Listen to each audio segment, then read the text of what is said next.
নমস্কার বন্ধুরা, welcome to promotes আর্থ। আমার গলার অবস্থা একদমই ভালো না, তাও আমি অনেক দিন ভিডিও ভালো করে দিতে পারছি না বলে দিলাম। আজকে নিয়ে চলে এসেছি পমফ্রেট মাছের রেসিপি একটা। পমফ্রেটের কষা, ঝাল ঝাল করে টমেটো দিয়ে কষা। দেখুন, প্রথমে পমফ্রেট মাছগুলোকে ধুয়ে নেবেন এবং গাগুলো এইভাবে একটু একটু করে চিড়ে নেবেন, যাতে করে মশলা এবং নুন হলুদ ভেতরে ভালো করে যেতে পারে। এবার পমফ্রেটগুলো ধুয়ে ভালো করে রাখলাম, নুন হলুদ মাখিয়ে নিলাম। নুন হলুদটা চেপে চেপে ভালো করে দিতে হবে, যাতে ভেতর অবধি নুনটা যেতে পারে। সেই জন্যই এটাকে চিড়ে নেওয়া, মাঝখান থেকে দাগ দাগ মতো করে নেওয়া হয়েছে বটি দিয়ে, বা ছুরি দিয়েও চাইলেও করতে পারেন। এবার কড়াইয়ে তেল গরম করতে দিয়ে দিয়েছি। অন্যদিকে পমফ্রেট মাছ খুব সহজেই ভেজে নেওয়া যায়, কোনো অসুবিধে হয় না। তাই আমি তেল গরম করতে দিয়ে এদিকে নুন হলুদ মাখিয়ে নিলাম ভালো করে। তারপর কড়াইতে তেলটা গরম হয়েছে কিনা দেখতে হবে, ধোয়া ধোয়া মতো উঠে গেলে বুঝতে হবে হ্যাঁ তেলটা গরম হয়ে গেছে। তারপর তার মধ্যে পমফ্রেট মাছগুলো একে একে ছেড়ে দিতে হবে। এপিট ওপিট করে সুন্দর করে ভেজে নিতে হবে। মাছ ভাজতে ভাজতে ওইদিকে আমি রেডি করে নিতে থাকলাম মশলাগুলো। পেঁয়াজ কুচিয়ে নিয়েছি, পেঁয়াজকে কিছুটা ঘষে নিয়েছি, পেঁয়াজ কিছুটা মিক্সিতে বেটেও নিয়েছি, আর টমেটোকে ঘষে নিয়েছি।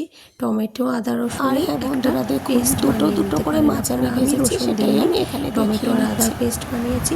পেঁয়াজ কুচি, পেঁয়াজকে কিছুটা মিক্সিতে বেটে নিয়েছি আর গ্রেট করে নিয়েছি কিছুটা।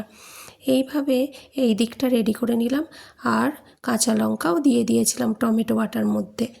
আর ফোড়নে গোটা কাঁচা লঙ্কা, শুকনো লঙ্কা আর 5 ফোড়ন ভালো করে ভেজে নিয়ে তারপর পেঁয়াজটা অ্যাড করে নিলাম।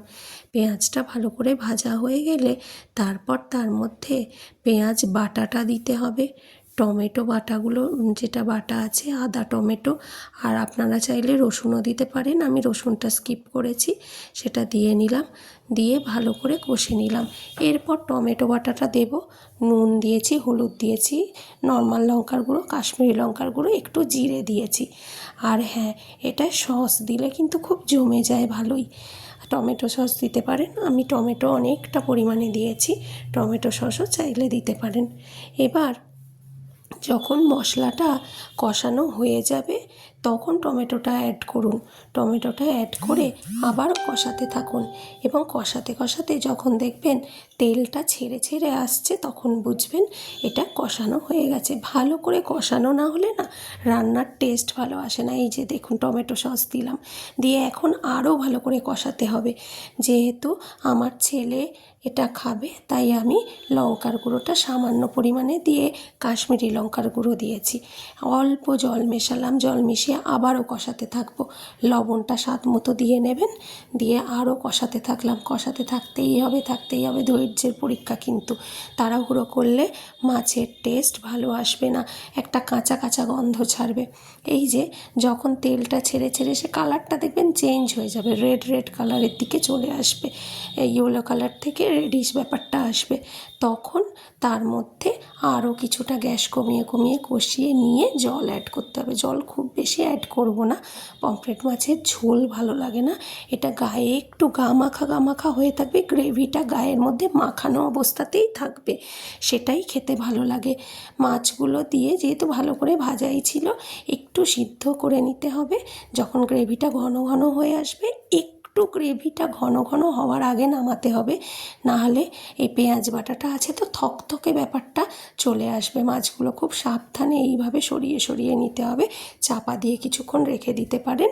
তারপর এটাকে নামিয়ে নিতে হবে, এবং যখন গ্রেভিটা একটু থিকনেসটা বুঝে নামাতে হবে। এই যে এক্স্যাক্ট এই জিনিসটা হতে হবে, তাহলে টেস্টটা মারাত্মক সুন্দর লাগে, দারুণ লাগে। বানিয়ে খেয়ে দেখুন, আর গ্যারান্টি দিচ্ছি একবার এইভাবে বানিয়ে খেলে আর দ্বিতীয় কোনো রেসিপি পমফ্রেট মাছের চিন্তা করবেন না।